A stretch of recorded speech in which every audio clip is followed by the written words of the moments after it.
Enfin, salut et bienvenue dans ce dernier épisode dans notre série d'encouragement sur la croissance spirituelle. Et dans les épisodes précédents, nous avons découvert deux environnements qui contribuent à notre croissance spirituelle. Il s'agit premièrement de Dieu, parce que Dieu seul fait grandir.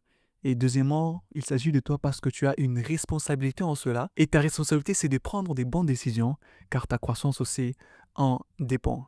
Et dans ce dernier épisode, je te partage le troisième environnement qui contribue aussi à la croissance spirituelle d'un chrétien. Il s'agit des gens qui sont autour de nous. Pour nous faire grandir, Dieu nous a placés dans une communauté. Il nous a placés dans une assemblée. Et il utilise spécifiquement des gens qu'il choisit pour nous faire grandir. Et cela, nous le comprenons beaucoup plus dans ce que Paul a dit dans 1 Corinthiens chapitre 3, le verset 6, que moi j'ai planté, Apollos a arrosé, mais Dieu a fait croître. Donc il y a des gens à qui Dieu donne le privilège de planter quelque chose en nous. À certains, il leur donne d'arroser ce qui a été planté par d'autres personnes. Et Dieu lui-même, il fait grandir. Et je t'encourage à ne pas mépriser les gens auprès de qui Dieu t'a rapproché. Ne méprise pas tes frères.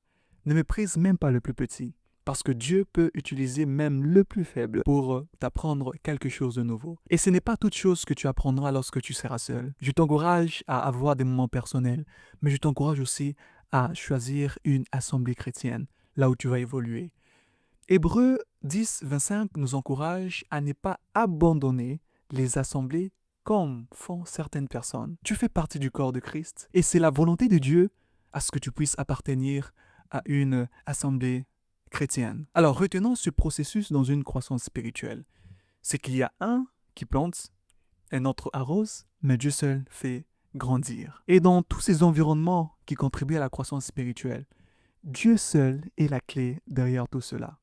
Parce que quand tu t'abandonnes à Dieu, Dieu te place à l'endroit où il faut et il te donne la nourriture qu'il faut. Il envoie les personnes qu'il faut qui vont planter quelque chose dans votre foi, arroser quelque chose et aussi vous faire grandir. Et je prie que à partir de maintenant, que tu commences à grandir spirituellement, que les choses qui te retenaient, je ne sais pas ce que c'est, mais je prie que le Seigneur te donne la force, par le Saint-Esprit, qui va œuvrer en toi puissamment de pouvoir grandir aux yeux de Dieu et aux yeux des hommes, afin que d'autres personnes aussi puissent témoigner de ta croissance spirituelle et qu'ils puissent aussi grandir spirituellement. Merci d'avoir suivi notre série. Et ce dimanche, nous avons un live de famille. Nous allons prier pour un réveil en famille, une Pentecôte en famille. Venez avec votre famille, car Dieu a un rendez-vous très spécial avec vous. Que Dieu vous bénisse abondamment.